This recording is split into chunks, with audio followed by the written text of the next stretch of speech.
ನಮಸ್ಕಾರ ಸರ್. ನಮಸ್ಕಾರ.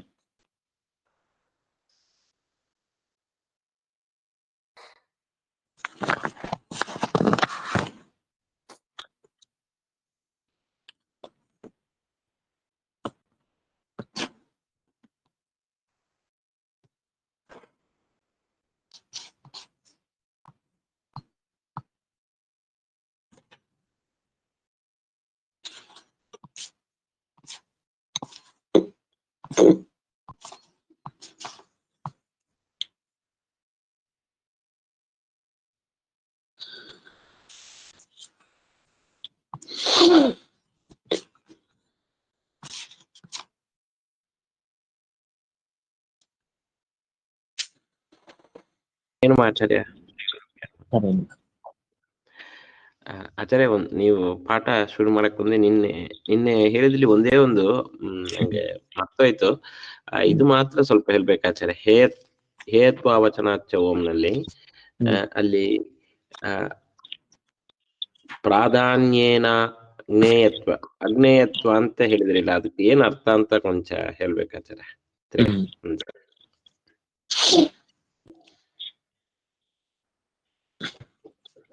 ಈಕ್ಷತೆ ಅಂತನೋ ಕಡೆಗೆ, ಈಕ್ಷತೆಯನ್ನ ಶಬ್ದಂ ಅಂತನೋ ಕಡೆಗೆ ಏನ್ ಹೇಳಿದ್ರು ಅಂತಂದ್ರೆ ಜ್ಞೇಯತ್ವವನ್ನು ಹೇಳಿದರು. ಜ್ಞೇಯತ್ವ ಅಂತಂದ್ರೆ ಜ್ಞಾನ ವಿಷಯತ್ವವನ್ನು ಹೇಳಿದರು. ಈಕ್ಷತೆರ್ನಾ ಶಬ್ದಂ ಅಂತನೋ ಸೂತ್ರದಲ್ಲಿ ಈಕ್ಷತೆ ಅಂದ್ರೆ ಈಕ್ಷತೆ ಅಂತನೋ ಶಬ್ದಕ್ಕೆ ಜ್ಞಾನ ವಿಷಯ, ಜ್ಞೇಯತ್ವವನ್ನು ಹೇಳಿದ್ರು. ಹೌದಲ್ಲ? ಹೌದಾಚಾರ್ಯ. ಈಕ್ಷತೆ ಜ್ಞಾನಂ ತದ್ ವಿಷಯತ್ವಾದಿತ್ಯರ್ಥಃ, ಜ್ಞಾನ ವಿಷಯವಾದವನು ಅಂತಲ್ಲೇ ಹೇಳಿದ್ರು. ಈಗ ಇಲ್ಲೇನ್ ಹೇಳ್ತಾ ಇದ್ದಾರೆ ಅಂದ್ರೆ, ಗೌಣನಾದಂತಹ ಜೀವ ಇವನು ಆತ್ಮಶಬ್ದ ಪ್ರತಿಪಾದ್ಯನಾಗಲಿ. ಪರಮಾತ್ಮ ಯಾಕೆ ಆತ್ಮಶಬ್ದ ಪ್ರತಿಪಾದ್ಯ ಅಂತ ಹೇಳ್ತೀರಿ, ಗೌಣ ಆತ್ಮನು ಇವನು ಆತ್ಮಶಬ್ದ ಪ್ರತಿಪಾದ್ಯನಾಗ್ಲಿ ಅಂತ ಶಂಕೆ ಬರ್ತಾ ಇದೆ. ಹೌದಲ್ಲ? ಅದಕ್ಕೆ ಉತ್ತರ ಕೊಡುವಾಗ ಹೇತ್ವ ಅವಚನಾಚ ಅಂತ ಉತ್ತರ ಕೊಡ. ಅಂದ್ರೆ ಅನೇಕ ಯುಕ್ತಿಯನ್ನು ಹೇಳ್ತಾ ಇರುವಾಗ ಇದೊಂದು ಯುಕ್ತಿಯನ್ನು ಹೇಳಿದ್ರು. ಅಲ್ಲಿ ಹೇಯತ್ವ ಅವಚನಾತ್ ಅಂತ ಶಬ್ದಕ್ಕೆ ಅರ್ಥ ಏನು? ಹೇಯತ್ವ ಅಂದ್ರೆ ಅರ್ಥವೇನು? ಹೇಯತ್ವ ಅಂತ ಶಬ್ದಕ್ಕೆ ಅಜ್ಞೇಯತ್ವ ಅಂತ ಅರ್ಥ.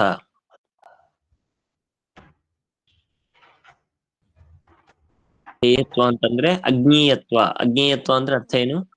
ಜ್ಞಾನ ವಿಷಯನಲ್ಲ.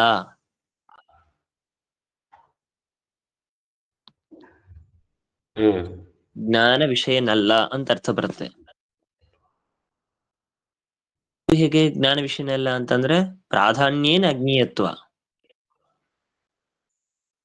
ಅಂದ್ರೆ ಮುಖ್ಯವಾಗಿ ಜ್ಞಾನ ವಿಷಯತ್ವ ಭಾವ, ಅಜ್ಞೇಯತ್ವ ರೂಪವಾದ ಹೇಯತ್ವ ಇದು ದೇವರಿಗೆ ಹೇಳಬಹುದಾ? ದೇವರು ಅಜ್ಞೇಯ ಅಂತಾದರೆ ಅವಾಗ ಅವನು ಆತ್ಮಶಬ್ದದಿಂದಲೂ ಹೇಗೆ ಪ್ರತಿಪಾದ್ಯ ಅಂತ ಆಗ್ತಾನೆ, ಆಗೋದಿಲ್ಲ ಅಂತ ಹೇಳ್ಬೋದು. ಆದರೆ ದೇವರಿಗೆ ಅಜ್ಞೇಯತ್ವವನ್ನು ಅಂದರೆ ಹೇಯತ್ವವನ್ನು ಸರ್ವತಾ ಅವಚನ ಅಂದ್ರೆ ಹೇಳಿಲ್ಲ.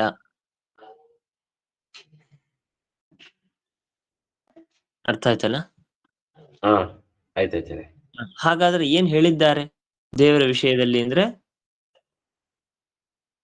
ಅಹೇಯತ್ವವನ್ನು ಹೇಳಿದ್ದಾರೆ. ಅದಕ್ಕೆ ಜಾನತ ಇತಿ ಅಹೇಯತ್ವ ವಚನಾಚ್ಚ. ಅಹೇಯತ್ವ ಅಂದ್ರೆ ಏನರ್ಥ ಆಗತ್ತೆ? ಜ್ಞೇಯತ್ವ ಅಂತ ಅರ್ಥ. ಜಾನಥ ತಮೈವೈಕಂ ಜಾನಥ. ಜಾನಥ ಅಂದ್ರೆ ತಿಳಿಯಿರಿ ಅಂತ ಅರ್ಥ. ತಿಳಿಯೋದಂದ್ರೆ ಏನು? ಜ್ಞೇಯನಾಗಿದ್ದಾನೆ ಅಂತ ಶ್ರುತಿ ಹೇಳ್ತಾ ಇದೆ. ಹಾಗಾಗಿ ಗೌಣಾತ್ಮನು ಇವನು ಆತ್ಮಶಬ್ದ ಪ್ರತಿಪಾದ್ಯನಲ್ಲ, ಭಗವಂತನೇ. ಒಂದೇ ಶಾರ್ಟ್ ಆಗಿ ಹೇಳ್ಬೇಕು ಅಂದ್ರೆ ಭಗವಂತ ಜ್ಞಾನ ವಿಷಯನೇ ಅಲ್ಲ ಅಂತ ಹೇಳಿಲ್ಲ, ಜ್ಞಾನ ವಿಷಯನೇ ಆಗಿದ್ದಾನೆ ಅಂತ ಹೇಳಿದ್ದಾರೆ. ಇಷ್ಟು. ಓಕೆ, ಗೊತ್ತಾಯ್ತಲ್ಲ? ಆಯ್ತು ಸರಿ.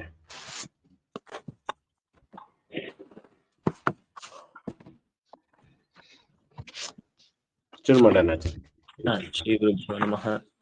ಕೃಷ್ಣಂ ರಾಮಂ ರಾಮಸಿಂಹಂ ನಾರಸಿಂಹಂ ವ್ಯಾಸಂ ನತ್ವಾ ಗುರುಣುಪೇ ಜಗನ್ನಾಥಾಖ್ಯೇತನ ಕ್ರಿಯತೆ ಸೂತ್ರದೀಪಿಕಾ ಅಪರಮಂ ಗೃಹೀತಂ ಮಧುರಂ ಸದಾ ಆನಂದತೀರ್ಥಂ ಮಧುರಂ ಭಜೇತಾಪತ್ರಯಾಪಹಂ ಗುರುಸ್ಮಾರಂ ಮಾಂ ಟೀಕಾಕೃತ್ಪಾದಮಧ್ಯಗಾಂ ಶ್ರೀಮದಾಚಾರ್ಯಪರ್ಯಂತಾಂ ವಂದೇ ಗುರುಪರಂಪರಾಂ ವಿದ್ಯಾಪೀಠಂ ದಾತಾರಂ ವಿದ್ಯಾವಾರಿಚಂ ವಂದೇ ಮಹಾಮೇಮ ಸದ್ಗುರುಂ ಆಪಾದಮೌಳಿಪರ್ಯಂతం ಗುರುಣಾಮಾಕೃತಿಂ ಸ್ಮರೇತ್ಯೇನ ವಿಘ್ನಾಃ ಪ್ರಣಶ್ಯಂತಿ ಸಿದ್ಧ್ಯಂತಿ ಚ ಮನೋರಥಾಃ.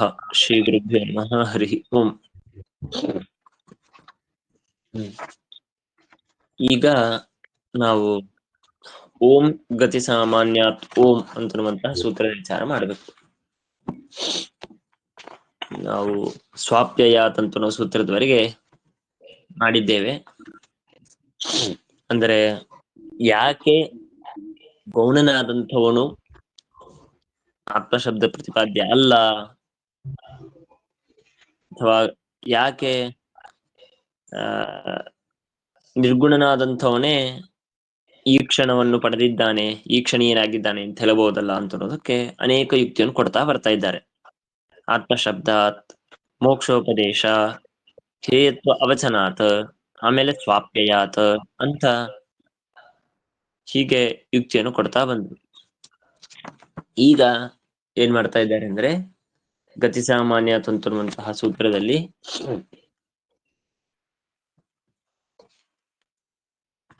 ಕೆಲವೊಂದು ಅಪ್ರಸಿದ್ಧವಾದಂತಹ ವೇದದ ಶಾಖೆಗಳಿದೆ. ಅನೇಕ ಶಾಖೆ ಇದೆ ವೇದದಲ್ಲಿ. ಅಂತಹ ಅಪ್ರಸಿದ್ಧವಾದಂತಹ ಕೆಲವೊಂದು ಕೇಳಿಸ್ತಾ ಇದೆಯಲ್ಲ ಸರಿಯಾಗಿ? ಕೇಳಿಸ್ತಾ ಇದೆ ಸರಿಯಾ? ಓಕೆ. ಕೆಲವೊಂದು ಅಪ್ರಸಿದ್ಧವಾದಂತಹ ಶಾಖೆಗಳು ಅಂತಿದೆ. ಆ ಅಪ್ರಸಿದ್ಧವಾದಂತಹ ಶಾಖೆಗಳಲ್ಲಿ ರುದ್ರದೇವರು ಜಗತ್ಕಾರಣ ಅಂತ ಹೇಳುವಂತಹ ವೇದವಾಕ್ಯಗಳೇ ಇದೆ. ಹಾಗೆ ವೇದದಲ್ಲೇ ಹೇಳಿದ್ದರಿಂದಾಗಿ ಅಂತ ರುದ್ರದೇವರಿಗೆ ಜಗತ್ಕಾರಣತ್ವವನ್ನು ಹೇಳೋದು ಏನು ಸಮಸ್ಯೆ ನಿಮಗೆ? ಅದಕ್ಕೆ ಹೇಳಿದ್ರು ಹಾಗಲ್ಲ, ಗತಿ ಸಾಮಾನ್ಯಾತ್ ಅಂದರೆ ದೇವರಿಗೇನೆ ಜಗತ್ಕಾರಣತ್ವವನ್ನು ಹೇಳಬೇಕು ಹೊರತು ಸರ್ವತಾ ಬೇರೆಯವರಿಗೆ ಜಗತ್ಕಾರಣತ್ವ ಹೇಳೋದಲ್ಲ. ಅಲ್ಲಿ ಸ್ವಯಂ ವೇದವೇ ಹೇಳ್ತಾ ಇದೆಯಲ್ಲ ರುದ್ರದೇವ ಜಗತ್ಕಾರಣ ಅಂತ. ಈಗ ದೇವರಿಗೆ ಜಗತ್ಕಾರಣತ್ವವನ್ನು ಯಾಕೆ ಒಪ್ತಾ ಇದ್ದೀರಿ ನೀವು? ವೇದ ಹೇಳ್ತಾ ಇದೆ ಆದ್ದರಿಂದ ಒಪ್ತೇನೆ ಅಂತಂದ್ರೆ, ಅದೇ ವೇದವೇ ರುದ್ರದೇವರಿಗೆ ಹೇಳಿದ್ರೆ ಅದೇ ಯಾಕೆ ಒಪ್ಪೋದಿಲ್ಲ? ದೇವರ ವಿಷಯದಲ್ಲಿ ಮಾತ್ರ ವೇದ ಹೇಳಿದ್ದನ್ನು ಒಪ್ತೀರಾ, ರುದ್ರಾದಿಗಳ ವಿಷಯದಲ್ಲಿ ವೇದ ಹೇಳಿದ್ದನ್ನು ಒಪ್ಪೋದಿಲ್ಲ. ಅದಕ್ಕಂದ್ರೆ ಹಾಗಲ್ಲ. ಗತೇಹೇ ಸಾಮಾನ್ಯ. ಗತೇಹೇ ಅಂತಂದ್ರೆ ಅರ್ಥ ಏನು? ನಾನಾ ಶಾಖಜನ್ಯ ಜ್ಞಾನಸ್ಯ ಅಂದರೆ ನಾನಾ ಶಾಖೆಗಳು ಅನೇಕ ಶಾಖೆಗಳಿದೆ ವೇದದಲ್ಲಿ. ಅಂತಹ ಅನೇಕ ಶಾಖೆಗಳಿಂದ ಜನ್ಯವಾದಂತಹ ಯಾವ ಜ್ಞಾನವಿದೆಯೋ ಈ ಜ್ಞಾನ ಅಂತ ಅನ್ನೋದು ಸಾಮಾನ್ಯಾತ್. ಸಾಮಾನ್ಯಾತ್ ಅಂದ್ರೆ ಏಕರೂಪತ್ವ ಶ್ರವಣಾತ್, ಏಕರೂಪವಾಗಿರಬೇಕು.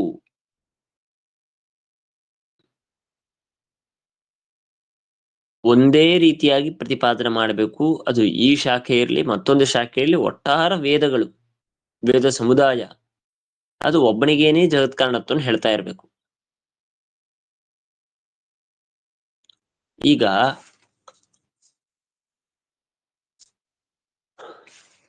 ಯಾವ ಶಾಖೆಗಳಲ್ಲಿ ದೇವರು ಜಗತ್ಕಾರಣ ಅಂತ ಹೇಳಿದ್ದಾರೆ ಅಲ್ಲಿ ನೀವು ರುದ್ರದೇವರಿಗೆ ಜಗತ್ಕಾರಣತ್ವ ಹೇಳ್ತಾ ಇದ್ದಾರೆ ಅಂತ ನೀವು ಹೇಳೋದಕ್ಕೆ ಸಾಧ್ಯವ್ಯಾ? ಸ್ವಯಂ ದೇವರಿಗೆ, ವಿಷ್ಣುವಿಗೆ, ಬ್ರಹ್ಮನಿಗೆ ಜಗತ್ಕಾರಣತ್ವ ಹೇಳುವ ವಾಕ್ಯಗಳಿಗೆ ರುದ್ರನೇ ಜಗತ್ಕಾರಣ ಅಂತ ಹೇಳೋದಕ್ಕೆ ಸಾಧ್ಯವಿದೆಯಾ? ಹಾಗೆ ಹೇಳಿದ್ರೆ ಏಕರೂಪ. ಆ ರುದ್ರನಿಗೆ ಹೇಳುವ ಕೆಲವು ಭಾಗಕ್ಕೂ ಈ ಭಾಗಕ್ಕೂ ಏಕರೂಪತ್ವ ಬರುತ್ತೆ, ಅದು ಸಾಧ್ಯವಿಲ್ಲ. ಇನ್ನ ರುದ್ರದೇವರಿಗೆ ಜಗತ್ಕಾರಣತ್ವವನ್ನು ಹೇಳುವಂತಹ ಯಾವ ಅಪ್ರಸಿದ್ಧವಾದಂತಹ ಶಾಖೆಗಳಿದೆಯೋ ಅದನ್ನ ನಾವು ಭಗವತ್ ಪರವಾಗಿ ಭಗವಂತನಿಗೇನೆ ಜಗತ್ಕಾರಣತ್ವ ಹೇಳ್ತಾ ಇದೆ ಹೊರತು ರುದ್ರದೇವರಿಗೆ ಅಲ್ಲ ಅಂತ ನಾವು ಸಮರ್ಥನೆ ಮಾಡೋದಕ್ಕೆ ಸಾಧ್ಯವಿದೆ. ಹಿಂದೆ ಮಾಡಿದಂತೆ ಎಲ್ಲವೂ ಭಗವಂತ ನಾಮಗಳೇ ಅಂತಿಟ್ಕೊಂಡು ನಾವು ಮಾಡಿದಂತೆ ಮಾಡಬಹುದು. ಹಾಗಾಗಿ ಅವಾಗ ಏನಾಗತ್ತೆ, ಒಟ್ಟಾರೆ ಪ್ರಸಿದ್ಧವಾದ ಶಾಖೆಗಳು ಇಲ್ಲ ಅಪ್ರಸಿದ್ಧವಾದಂತಹ ಶಾಖೆಗಳು ಎಲ್ಲವೂ ಕೂಡಿಕೊಂಡು ಏಕರೂಪವಾಗಿ ಭಗವಂತನಿಗೆ ಜಗತ್ಕಾರಣತ್ವ ಅಂತ ಅನ್ನೋದನ್ನು ಹೇಳಿದಂತೆ ಆಗತ್ತೆ. ಆ ಕಾರಣಕ್ಕಾಗಿ ನಾವು ರುದ್ರನಿಗೆ ಹೇಳುವ ಶಾಖೆಗಳು ಭಗವಂತನಿಗೆ ಹೇಳುವ ಶಾಖೆಗಳು ಎಲ್ಲವೂ ಕೂಡಿಕೊಂಡು ಏಕರೂಪವಾಗಿರಬೇಕು ಅಂತ ಅನ್ನೋದಕ್ಕಾಗಿ ನಾವು ಎಲ್ಲವೂ ಭಗವಂತನಿಗೇನೆ ಜಗತ್ಕಾರಣತ್ವವನ್ನು ಹೇಳ್ತಾ ಇದೆ ಅಂತ ತಿಳಿದುಕೊಳ್ಳಬೇಕು. ಹಾಗಾಗಿ ನ ವಿಷ್ಣೋಃ ಅನ್ಯಃ ಕಾರಣತ್ವೇನ ಶಾಸ್ತ್ರ ಶಾಖಾಂತರ ಪ್ರತಿಪಾದ್ಯಃ ಇತ್ಯರ್ಥಃ. ಭಗವಂತನಿಂದ ಭಿನ್ನನಾದಂಥವರಿಗೆ ಯಾರಿಗೂ ಕೂಡ ಕಾರಣತ್ವೇನ ಜಗತ್ಕಾರಣತ್ವೇನ ಯಾವುದೋ ಶಾಖೆಯಿಂದ ಪ್ರತಿಪಾದ್ಯರಾಗಿದ್ದಾರೆ ಕೆಲವು ದೇವತೆಗಳು ಅಂತ ನಾವು ಸರ್ವತಾ ಹೇಳಲೇಬಾರದು. ಹಾಗಾಗಿ ಏನಾಯ್ತು ಅಂತಂದ್ರೆ, ಪ್ರಸಿದ್ಧವಾದ ವೇದ ಶಾಖೆ ಇರಲಿ ಅಪ್ರಸಿದ್ಧವಾದಂತಹ ವೇದ ಶಾಖೆಗಳಿರಲಿ ಅದೆಲ್ಲದರ ಜ್ಞಾನ ಏನಿದೆಯೋ ಅದು ಒಂದೇ ರೀತಿಯಾಗಿ ಏಕರೂಪವಾಗಿರಬೇಕು. ಹಾಗಾಗಿ ಸರ್ವಥಾ ನೀವು ರುದ್ರಾದಿಗಳಿಗೆ ಕಾರಣತ್ವವನ್ನು ಹೇಳಬೇಡಿ. ಹೀಗೆ ಇದು ಒಂದು ರೀತಿಯಾಗಿ ಮಾಡಿದ್ದಾರೆ. ಮತ್ತೊಂದು ರೀತಿ ಸಂಕ್ಷೇಪ ತಿಳಿಯೋದಾದರೆ, ಒಟ್ಟಾರೆ ಈಗ ಪ್ರಥಮಾಧ್ಯಾಯ ನಡೀತಾ ಇದೆ. ಇದು ಸಮನ್ವಯ ಅಧ್ಯಾಯ. ವೇದಗಳ ಸಮನ್ವಯ ಮಾಡ್ತಾ ಬರ್ತಾರೆ. ಅದರಲ್ಲಿ ಯಾವ ಶಾಖೆಗಳಿಗೆ ಭಗವಂತನನ್ನೇ ಪ್ರತಿಪಾದನೆ ಮಾಡ್ತಾ ಇದೆ ಅಂತ ಸಮರ್ಥನೆ ಮಾಡ್ತಾ ಬಂದಿದ್ದಾರೆ, ಹೌದಲ್ವಾ? ಅಂದ ಮೇಲೆ ಆ ಶಾಖೆ ಇದು ಭಗವಂತನನ್ನೇ ಪ್ರತಿಪಾದನೆ ಮಾಡ್ತಾ ಇದೆ ಅಂತ ಸಾಧನೆ ಮಾಡ್ತಾ ಇದ್ದಾರೆ. ಹಾಗಾದ್ರೆ ನಿಮಗೆ ಯಾವುದು ಅಪ್ರಸಿದ್ಧವಾದ ಶಾಖೆ ಇದೆ ಅಲ್ವಾ, ಅದನ್ನ ನೀವೇನ್ ಮಾಡ್ಬೇಕು ಅಂದ್ರೆ ಇಲ್ಲಿ ಏನ್ ಮಾಡಿದ್ದಾರೆ ಇದನ್ನು ನೋಡಿಕೊಂಡು ಇದು ವೇದ ಶಾಖೆಯಾಗಿದೆ, ಅದು ವೇದಗಳ ಶಾಖೆಯಾಗಿದೆ ಅಂದ್ಮೇಲೆ ಇದರಂತೆ ಅಲ್ಲೂ ಅರ್ಥವನ್ನು ಮಾಡಿಕೊಳ್ಳಿ. ಸೂತ್ರಕಾರರು ನಮಗೆ ತೋರಿಸಿಕೊಂಡಂತಹ ರೀತಿಯಲ್ಲಿ ಈ ಶಾಖೆಯಲ್ಲಿ ಯಾವ ರೀತಿಯಾಗಿ ತೋರಿಸಿಕೊಟ್ಟಿದ್ದಾರೋ ಅದರಂತೆ ನಿಮಗೆ ಯಾವುದು ಅಪ್ರಸಿದ್ಧವಾದಂತಹ ವೇದ ಶಾಖೆಗಳಿದೆಯೋ ಅದನ್ನು ಇದರಂತೆ ಅರ್ಥ ಮಾಡ್ಕೊಳ್ಳಿ. ಹೊರತು ಅದಕ್ಕೆ ವಿಪರೀತವಾಗಿ ಸೂತ್ರಕಾರರು ತೋರಿಸಿದ್ದಕ್ಕೆ ವಿಪರೀತವಾದಂತಹ ಒಂದು ಮಾರ್ಗವನ್ನು ಇಟ್ಟುಕೊಂಡು ನೀವು ಸರ್ವಥಾ ರುದ್ರಾದಿಗಳಿಗೆ ಕಾರಣತ್ವವನ್ನು ಹೇಳುವಂತಹ ಒಂದು ಪ್ರಯತ್ನವನ್ನು ಮಾಡಬಾರದು ಅಂತ ಓಂ ಗತಿ ಸಾಮಾನ್ಯಾತ್ ಓಂ ಅಂತನ್ನುವಂತಹ ಸೂತ್ರದಲ್ಲಿ ರಚನೆ ಮಾಡುದು. ಈ ಸೂತ್ರ ಗತಿ ಸಾಮಾನ್ಯ ಅಂತನ್ನುವಂತಹ ಸೂತ್ರ ನಿಮಗೆ ತುಂಬಾ ಪ್ರಧಾನವಾದದ್ದು. ಯಾವ ಅರ್ಥದಲ್ಲಿ ಅಂತಂದ್ರೆ, ಯಾವುದೇ ವೇದ ಭಾಗವನ್ನು ತೆಗೆದುಕೊಂಡ್ರೆ ಅಲ್ಲಿ ನಿಮಗೆ ಅಲ್ಲ ಇದು ನಮಗೆ ಬೇರೆಯವರಿಗೆ ಹೇಳ್ತಾ ಇದೆಯಲ್ಲ ಅಂದ್ರೆ ಅವಾಗ ಗತಿ ಸಾಮಾನ್ಯ. ಎಲ್ಲದಕ್ಕೂ ಭಗವತ್ ಪರವಾಗಿ ನೀವು ವ್ಯಾಖ್ಯಾನವನ್ನು ಮಾಡಿಕೊಳ್ಳಬೇಕು ಅಂತ ಹೇಳುವಂತಹ ಸೂತ್ರವಾಗಿ ಈ ಸೂತ್ರ ನಿಂತಿದೆ ನಿಮಗೆ. ಆಮೇಲೆ ಇದರ ಮುಂದಿನ ಸೂತ್ರ ಓಂ ಶ್ರುತತ್ವಾಚ ಓಂ ಅಂತಿರುವಂತಹ ಸೂತ್ರ. ಆಚಾರ್ಯ ಒಂದು ಚಿಕ್ಕ ಒಂದು ಪ್ರಶ್ನೆ. ಅವು ಕೆಲವು ಗಣಪತಿ ಸೂಕ್ತ ಅದೇ ಇದ್ರೆಲ್ಲ ನೋಡ್ತೇವೆ. ಗಣಪತಿಯೇ ಸೃಷ್ಟಿ ಮಾಡಿದ, ಅವನೇ ಸರ್ವೋತ್ತಮ ಹಂಗೆ ಅಂತ ಬರುತ್ತೆ. ಅದನ್ನ ಹೆಂಗೆ ನಾವು ಅಷ್ಟು ನೇರವಾಗಿ ಸ್ಪಷ್ಟವಾಗಿ ಇವನೇ ಸರ್ವೋತ್ತಮ ಅಂತ ಹೇಳುವಾಗ ಅದು ಪರಮಾತ್ಮನಿಗೆ ಹೋಲಿಸ್ಬೇಕು ಅಂತ ಹೆಂಗ ಆಚಾರ್ಯ ಹೋಲಿಸೋದು? ನೀವು ಗಣಪತಿ ಅಂತ ಶಬ್ದ ಇದೆ, ಗಣಪತಿ ಅಂತ ಅನ್ನೋ ಶಬ್ದಕ್ಕೆ ಗಣಪತಿ ದೇವತಾ ಅಂತ ನೀವ್ ಅರ್ಥ ಮಾಡ್ಕೊಂತ ಇದ್ರಿ. ಅದಕ್ಕೆ ನಾನು ಒಂದು ಇಲ್ಲಿ ಹೇಳಿದ ಮಾತನ್ನು ಬಿಡ್ರಿ ಅಂದ್ರೆ ಮತ್ತೆ ನಾನು ಮತ್ತೆ ಹೇಳ್ತೀನಿ. ಮೊದಲಿಗೆ ಸಿಂಪಲ್ ಆಗಿ ವಿಚಾರ ಮಾಡೋಣ. ಗಣಪತಿ ಸೃಷ್ಟಿಕರ್ತ, ಅವನೇ ಸರ್ವ ಸೃಷ್ಟಿಕರ್ತ ಅಂತ ಅರ್ಥ ಮಾಡಿದೆ ಅಂತ ಇಟ್ಕೊಳ್ರಿ. ಸರ್ವ ಸೃಷ್ಟಿಕರ್ತ ಗಣಪತಿ ಅಂತಂದ್ರೆ ಸರ್ವ ಸೃಷ್ಟಿ ಅಂತ ಹೇಳುವಾಗ ಸರ್ವ ಶಬ್ದದಿಂದ ಯಾರ್ಯಾರು ಅಂತ ತಿಳ್ಕೊಳ್ಬೇಕು? ಎಲ್ಲರನ್ನು ತಗೋಬೇಕು. ಎಲ್ಲರೂ ಅಂದ್ರೆ ಗಣಪತಿಯನ್ನು ಬಿಟ್ಟು ಎಲ್ಲರನ್ನು. ಹೌದು. ಆ ಸರ್ವ ಶಬ್ದ ಗಣಪತಿ, ಸರ್ವ ಶಬ್ದ ಗಣಪತಿನೂ ಬರ್ತಾನೆ. ಹಾಗಾದ್ರೆ ಗಣಪತಿ ಅವನಿಗೆ ಸೃಷ್ಟಿಯೇ ಇಲ್ಲ ಅಂತ ಹೇಳ್ತೀರಾ? ಇದೆ. ಗಣಪತಿಗೆ ಸೃಷ್ಟಿಯೇ ಇಲ್ಲ ಅಂತ ಹೇಳೋದಕ್ಕೆ ಬರಲ್ಲ, ಅವನಿಗೆ ಸೃಷ್ಟಿ ಇದೆ, ಅವನ್ ದೇವರಲ್ಲ. ಅಂದ್ಮೇಲೆ ಎಲ್ಲರನ್ನೂ ಸೃಷ್ಟಿ ಮಾಡ್ತಾನೆ ಗಣಪತಿ ಅಂದ್ರೆ ಗಣಪತಿಯನ್ನು ಸೃಷ್ಟಿ ಮಾಡಿದವ್ರು ಯಾರು? ಅಂದ್ರೆ ಸರ್ವ ಸೃಷ್ಟಿಕರ್ತೃತ್ವ ಬರತ್ತಾ? ಬರಲ್ಲ. ಅಥವಾ ಎಲ್ಲರನ್ನೂ ಸೃಷ್ಟಿ ಮಾಡ್ತಾನೆ ಗಣಪತಿ ಅಂತ ಇಟ್ಕೊಂಡ್ರೆ ಅವನಿಗೆ ಏನಂತಾರ, ಅವನಿಗಿಂತಲೂ ಉತ್ತಮರಾದವರು ಇದ್ದಾರ? ಇಲ್ಲವಾ? ಇದಕ್ಕೆ ಇದು ಫಲದಾನಾಧಿಕರಣ ಅಥವಾ ಇನ್ನೊಂದು ಯಾವುದೋ ಒಂದು ಅಧಿಕರಣದಲ್ಲಿ ವಿಚಾರ ಮಾಡಿ. ಯಾವ ಅಧಿಕರಣ ನೆನಪಾಗ್ತಾ ಇಲ್ಲ, ಯುಕ್ತಿ ಮಾತ್ರ ನೆನಪಿದೆ, ಹೇಳ್ತೇನೆ. ಎಲ್ಲರಿಗೂ ಫಲವನ್ನು ಕೊಡೋರು ರುದ್ರದೇವರೇ ಫಲದಾತರುಗಳಾಗಿದ್ದಾರೆ ಅಂತಂದ್ಮೇಲೆ ದೇವರು ಯಾಕೆ ಬೇಕು? ಫಲವನ್ನು ಕೊಡೋರು ರುದ್ರದೇವರು, ಉಳಿದ ದೇವತೆಗಳು ಯಾರೋ ಅವರೇ ಫಲವನ್ನು ಕೊಡ್ತಾರೆ ಅಂದ್ಮೇಲೆ ದೇವ್ರು ಯಾಕೆ ಬೇಕು? ಅದಕ್ಕೆ ಅಲ್ಲಿ ಪ್ರಶ್ನೆ ಮಾಡ್ಕೊಳ್ತಾರೆ. ಹಾಗಾದ್ರೆ ರುದ್ರದೇವರೇ ಫಲವನ್ನು ಕೊಡೋರು ಇದ್ದಾರೆ ಅಂದ್ರೆ ರುದ್ರದೇವರು ಹೇಗ್ ಕೊಡ್ತಾರೆ? ಮತ್ತೊಬ್ಬರ ಅಪೇಕ್ಷೆ ಇಲ್ಲದೇನೆ ರುದ್ರದೇವರು ಫಲವನ್ನು ಕೊಡ್ತಾರೋ ಅಥವಾ ಮತ್ತೊಬ್ಬರ ಅಪೇಕ್ಷೆಯನ್ನು ಇಟ್ಟುಕೊಂಡು ರುದ್ರದೇವರು ಫಲವನ್ನು ಕೊಡ್ತಾರೋ? ಇಲ್ಲ, ಮತ್ತೊಬ್ಬರ ಅಪೇಕ್ಷೆ ಇಲ್ಲದೇನೆ ಫಲವನ್ನು ಕೊಡ್ತಾರೆ ಅಂತಂದ್ಬಿಟ್ರೆ ಹಾಗಾದ್ರೆ ರುದ್ರದೇವರು ಯಾಕೆ ದೇವರ ಪ್ರಾರ್ಥನೆ ಮಾಡ್ಬೇಕು? ಅವ್ರೇನೋ ಒಂದು ದೇವರನ್ನು ಕುರಿತು ಸ್ತೋತ್ರ ಪ್ರಾರ್ಥನಾ ಇದೆಲ್ಲ ಮಾಡ್ತಾರೆ ಅಂದ್ರೆ ಹಾಗಾದ್ರೆ ಇವರಿಗಿಂತ ಒಬ್ರು ದೊಡ್ಡವರು ಇದ್ದಾರೆ ಅಂತ ಅರ್ಥ. ಹಾಗಾದ್ರೆ ಇನ್ನೊಬ್ಬರ ಅಪೇಕ್ಷೆ ಇಲ್ಲದೇನೆ ಮಾಡೋದಕ್ ಸಾಧ್ಯವಿಲ್ಲ.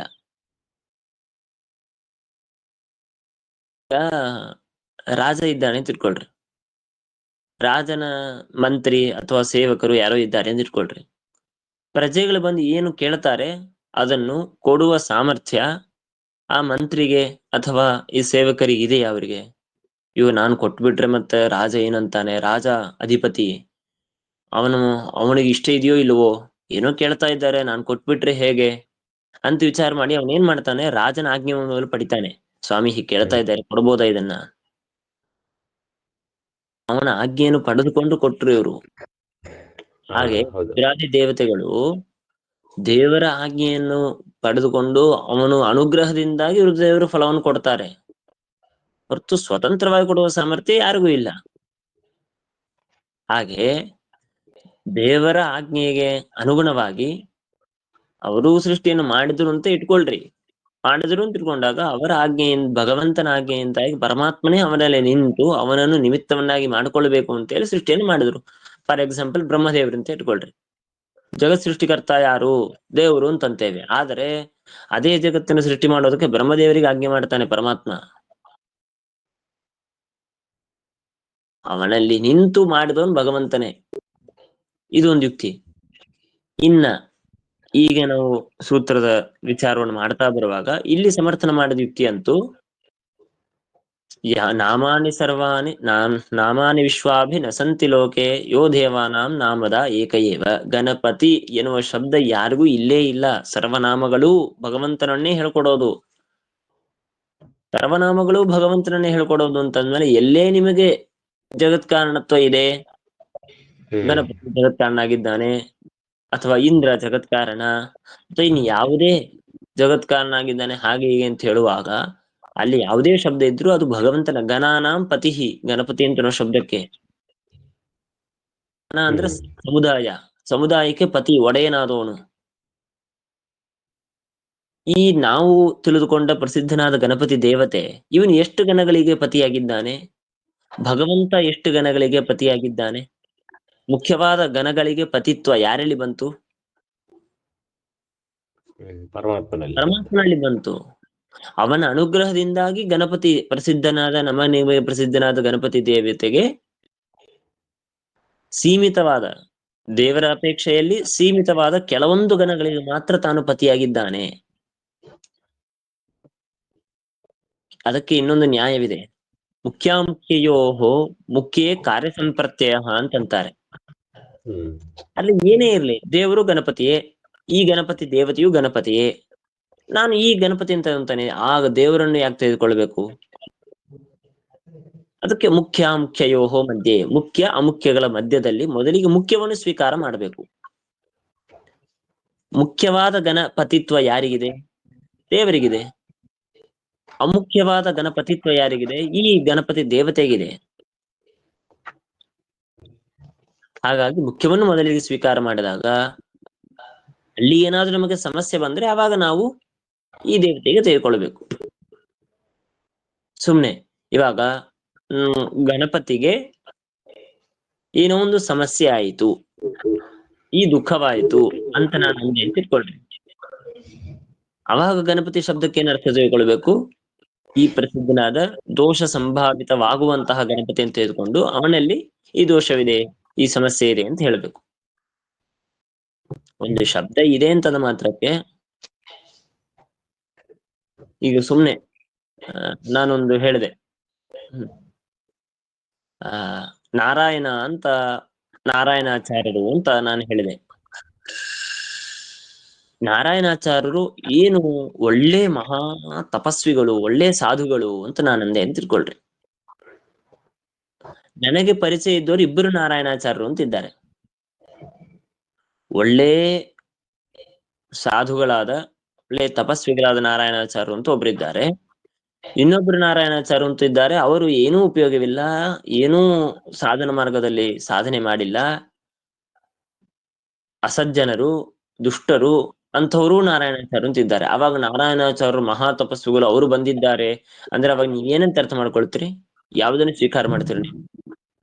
ಯಾರು ನಿಜವಾಗಲೂ ನಿಮಗೆ ಪರಿಚಿತರಲ್ಲಿ ಇಬ್ಬರಲ್ಲಿ ಯಾರು ನಿಜವಾಗ್ಲೂ ಸಾಧುಗಳು ಅಂಥವ್ರು ಬಂದಿದ್ದಾರೆ ಅಂತ ಅರ್ಥ ಮಾಡ್ಕೊಳ್ತಾರೆ ಹೊರತು ಮತ್ತೊಬ್ರು ಬಂದಿದ್ದಾರೆ ಅಂತ ಅರ್ಥ ಮಾಡ್ಕೊಳ್ಳಲ್ಲ. ಅವರು ನಾರಾಯಣಾಚಾರ್ಯ, ಹಾಗೆ ಅಷ್ಟೇ. ಆಯ್ತಾಚಾರ್ಯ.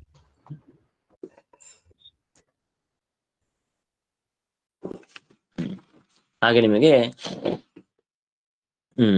ಈ ಗತಿ ಸಾಮಾನ್ಯ ತಂತ್ರನೋದ ವ್ಯವಸ್ಥೆಯು ಅಷ್ಟೇ. ಎಲ್ಲರಿಗೂ ಹೇಳಿರ್ಬೋದು. ಇನ್ನ ಇದಕ್ಕೆ ಪ್ರಥಮಾಧ್ಯಾಯದ ಚತುರ್ಥ ಪಾದದಲ್ಲೂ ಇದೇ ರೀತಿಯ ವಿಚಾರ ಬಂದಾಗ ಹೇಳ್ತಾರೆ. ಇಂದ್ರ, ಇಂದ್ರ ಯಾಕೆ? ಇಂದ್ರ ಶಬ್ದದಿಂದಾಗಿ ಇಂದ್ರ ದೇವತೆ ಪ್ರತಿಪಾದ್ಯನೋ ಭಗವಂತ ಪ್ರತಿಪಾದ್ಯನೋ? ಇದು ಅನೇಕ ಕಡೆಗೆ ಇದನ್ನೇ ತೋರುತ್ತಾರೆ. ಪ್ರಧಾನವಾಗಿ ಇದನ್ನು ಸಮರ್ಥನೆ ಮಾಡಿದ್ದು ಚತುರ್ಥ ಪಾದದಲ್ಲಿ.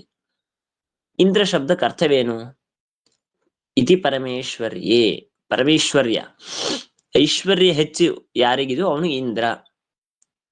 ಈ ನಮಗೂ ಹೇಳ್ಬೋದು ಇಂದ್ರ ಅಂತ. ಈ ಮನೆಗೆ ಇಂದ್ರ, ಐಶ್ವರ್ಯ, ಈ ಮನೆಯಲ್ಲಿರುವ ಐಶ್ವರ್ಯ ಸಂಪತ್ತಿಗೆ ಒಡೆಯನಾದವನು, ಆದ್ದರಿಂದ ಈ ಮನೆಯ ಇಂದ್ರ ನಾನು.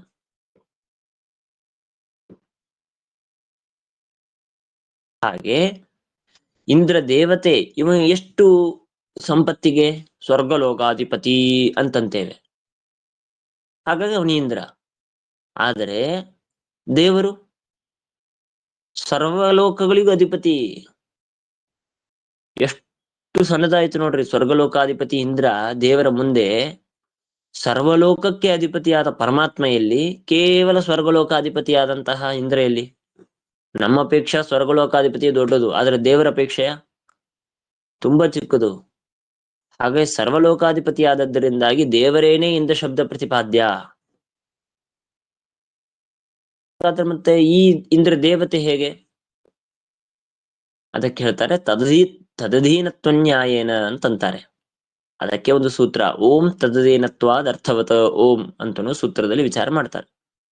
ಅಂದರೆ ನಿಜವಾಗಲೂ ಇಂದ್ರ ಶಬ್ದ ಪ್ರತಿಪಾದ್ಯನಾದನು ಪರಮಾತ್ಮ, ಅವನು ಇಂದ್ರ ದೇವತೆಯಲ್ಲಿ ಇದ್ದಾನೆ. ಇದ್ದು ಅವನು ಅವನಲ್ಲಿದ್ದ ಐಶ್ವರ್ಯವನ್ನು ಇವನು ಅನುಗ್ರಹ ಮಾಡಿ ಇಂದ್ರ ದೇವತೆ ಕೊಟ್ಟಿದ್ದಾನೆ ಅಂತನೋ ಕಾರಣಕ್ಕಾಗಿ ಆ ಇಂದ್ರ ದೇವತೆಯೂ ಇಂದ್ರ ಶಬ್ದ ಪ್ರತಿಪಾದ್ಯ. ಹಾಗೆ ನೀವು ನಿಮ್ಮಲ್ಲೂ ತೆಗೆದುಕೊಳ್ಳಿ, ನಿಮ್ ಹೆಸರು ಹರಿ ಅಂತಿದೆ. ಹಾಗಾದ್ರೆ ಹರಿಶಬ್ದ ಪ್ರತಿಪಾದ್ಯನಾದಂತಹ ಯಾವ ಭಗವಂತ ಇದ್ದಾನೆ, ಆ ಭಗವಂತ ನಿಮ್ಮಲ್ಲಿ ಇದ್ದಾನೆ, ಇದ್ದು ಅನುಗ್ರಹ ಮಾಡಿದ್ದಕ್ಕೆ ನೀವು ಹರಿಶಬ್ದ ಪ್ರತಿಪಾದ್ಯರು.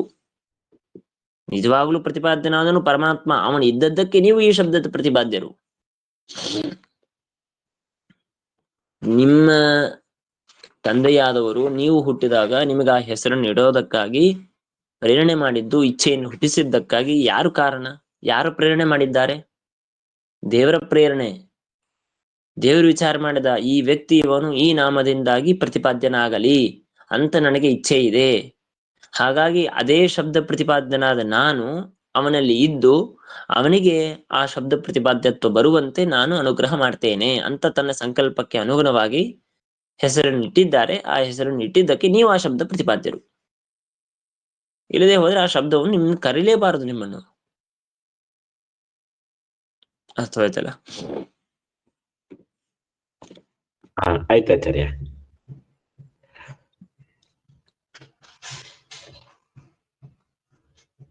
ಈಗ ಹಾಗಾಗಿ ನಿಮಗೆ ಈ ಈ ಈ ವಿಷಯವನ್ನು ಹೇಳುವಾಗ ಅನೇಕ ಸೂತ್ರಗಳನ್ನು ತೆಗೆದುಕೊಳ್ಳಬಹುದು.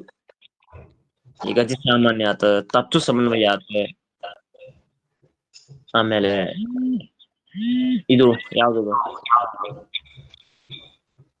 ತದೀನತ್ವ ಅರ್ಥಮತ, ಹೀಗೆ ಅನೇಕ ಸೂತ್ರಗಳಿಂದ ಈ ಅಂಶವನ್ನು ನಾವು ತಿಳಿದುಕೊಳ್ಳಬಹುದು. ಇನ್ನು ಮುಂದಿಂದು ಈ ಸಣ್ಣ ಸೂತ್ರ, ಇದನ್ನು ಮುಗಿಸ್ಬಿಡೋಣ, ಟೈಮ್ ಆಯ್ತು. ಓಂ ಶ್ರುತತ್ವಾಚ ಓಂ ಅಂದ್ರೆ ಏನು? ಅಲ್ಲ, ನೀವೇನೋ ಹೇಳ್ತಾ ಇದ್ದೀರಿ, ವೇದದಲ್ಲಿ ಯಾರಿಗೆ ಜಗತ್ ಕಾರಣ ಅಂತ ಹೇಳ್ತಾ ಇದೀವಿ ಅದನ್ನೇ ಸ್ವೀಕಾರ ಮಾಡ್ಬೇಕು, ಹಾಗೆ ಮಾಡ್ಬೇಕು, ಹೀಗೆ ಹೀಗೆ ಅಂತ ಹೇಳ್ತಾ ಇದ್ದೀರಿ.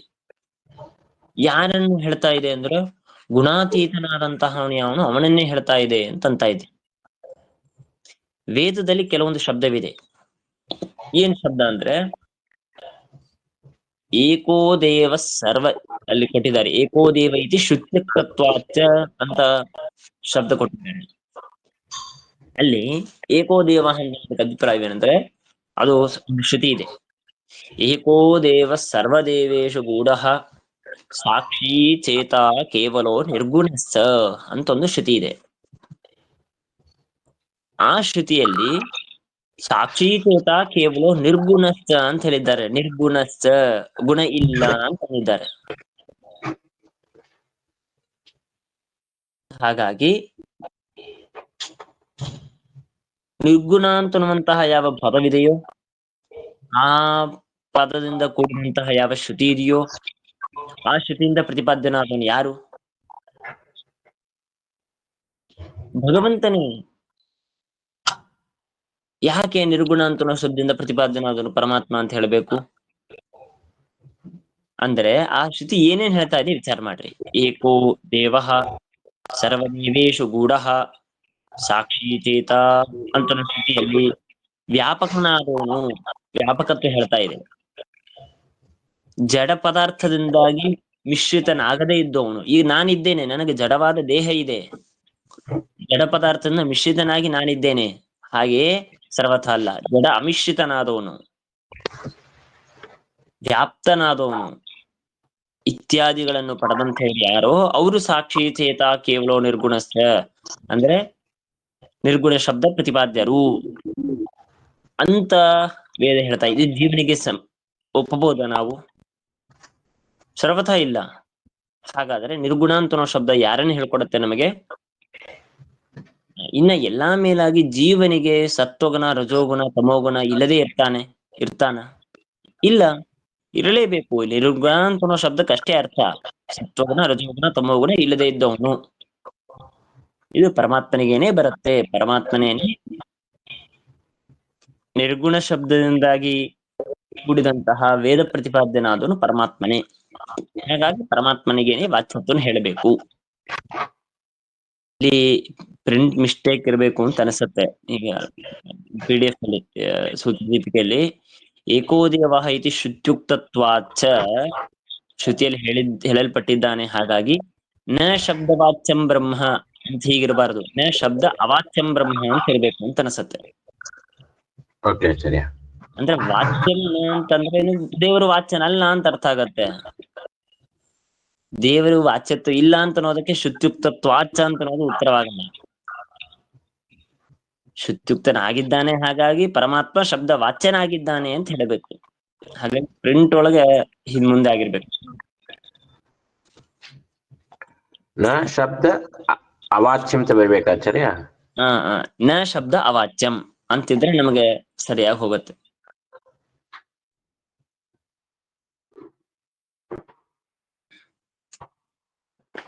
ಆಯ್ತು.